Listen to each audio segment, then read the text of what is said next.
Assalamualaikum warahmatullahi wabarakatuh. Dinten menika monggo latihan utawi gladhen nembang nggih. Nembang dandang kula. Monggo nembang sesarengan.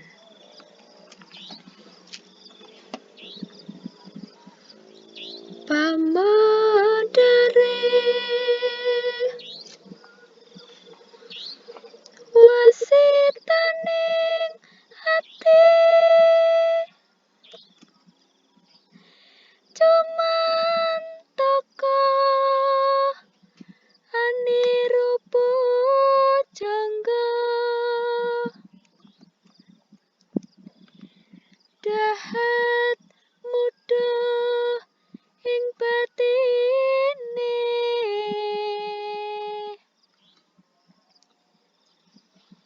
nanging kathah kinunggung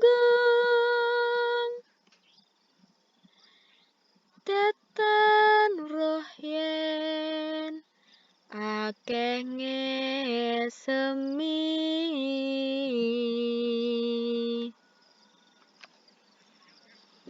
ameksa angrumpaka basa kang kalantur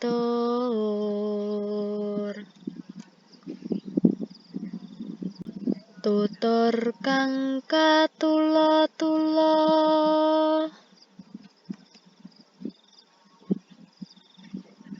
tinalaten rinuruh kalawan ririh mrih padhang ing sasmita.